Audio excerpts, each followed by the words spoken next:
I'm going to step in with my back leg as I come in to arm's length distance. So as I'm edging into arm's length distance, I'm going to bring my back leg with me as my lead hand reaches towards his face. Partner simulates a realistic reaction. His hands come up, and then I replace my lead leg with my back as I step right below his leg, all right? And then I want to be knocking him back when I get to him. If I don't, this leg is going to stay nice and heavy. But I'll never be able to just lift it off the ground. But if I enter in with force, my shoulder right in the crook of his hip, right in his pocket where his femur meets his hip, I knock him back, that leg gets really light, right? All his weight transfers to his back leg, and the leg comes right up and into me. And you want to think about pulling this leg into you, making it a part of you, right? My elbows are pulled in to my sides, and my grip is pulled in. So his leg is nice and tight to my torso, and my back arm is long, so I can lace my shoulder over top. This is probably how you've learned single legs, going hand to elbow, okay? This puts my head in guillotine range, and it also takes an acute point of pressure on my shoulder and distributes it over a wide surface area. I want to be able to create as much pressure as possible,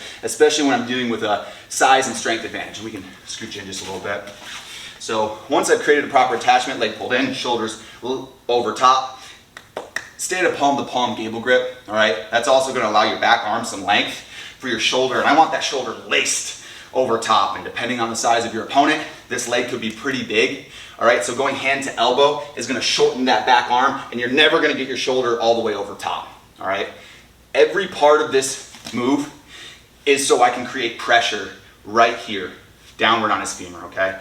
This is what gives him the reason to sit down. If you don't have any pressure, right, if I'm standing straight up here, which is all too common in Brazilian Jiu-Jitsu, guys will just stand straight up with their grip right at the knee. He has no reason to go down. There's no off-balancing effect here.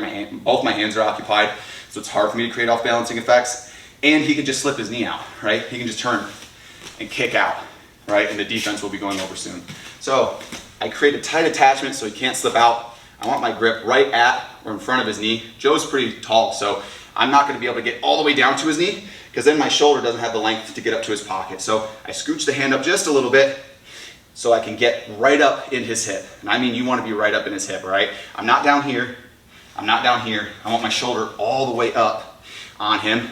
My head is up, my chest is facing the same way his is, right? My chest is facing down. Again, that's gonna put my head in guillotine range. So I wanna keep my head up by keeping my chest, my shoulders stacked on one another. Pressure down, and all I'm gonna do is circle back. My post leg inside is gonna step back, right?